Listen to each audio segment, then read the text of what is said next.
এইটা তুমি ଦି ଜଣ କିଛି ଭଲ କଲନି। ଆମକୁ ଠକିକି ଅଗତକ ନେଇ ବିକିଦେଲ। ତମକୁ ଆମେ ଛାଡ଼ିବୁନୁ, ହଁ ଜମା ଛାଡ଼ିବୁନୁ। ଆରେ ତମେ ଦି ଜଣ ଆମକୁ ବୋକା ବନେଇଛ, ଆଜି ତୁମକୁ ଦଣ୍ଡ ମିଳିବ। ଏ ବିଲୁ, ଏ କୁମ୍ବା, ମାଟି ବସ। ଆରେ ଆରେ ବାଘ ମାମୁଁ, ତମେ ରାଗିଲ କି? ହଉ ଆମେ ଆଉ ଥରେ ଚାଷ କରିବା। ଏଥରକ ଆମେ ପିଆଜ ଚାଷ କରିବା। ତମେ କହିଲ ତମେ କଣ ନବ? ଅଗ ନବ ନା ମୂଳ ନବ? ଏଥରକ ଆମେ ଅଗ ନବୁ, ତମେ ସବୁ ମୂଳ ନବ। ଆଉ ଆଗ ଭଳି ଆମକୁ ବୋକା ବନେଇ ପାରିବନି ହେଲା।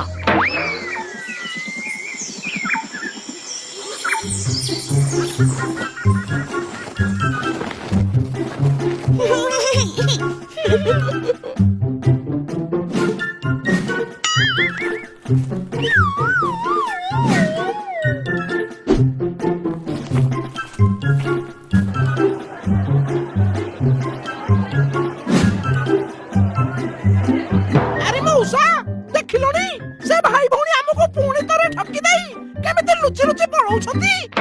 ଆରେ ହଁ ତ, ଆଗ ଥର ଧାନ ମୂଳ ଆଉ ଏଥର ପିଆଜ ଅଗ ଦେଇ ଆମକୁ ଠକି ସବୁ ପଇସା ନେଇ ଯାଉଛନ୍ତି।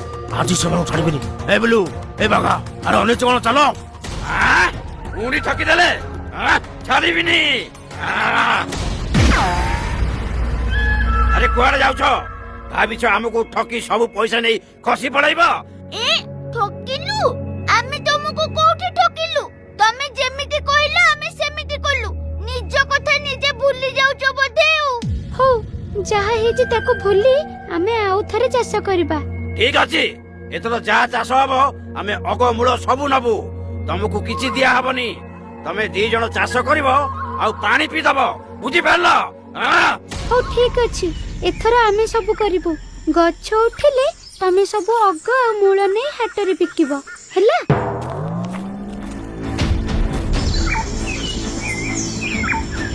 ନାନୀ, ଏବେ ଆମେ କଣ କରିବା?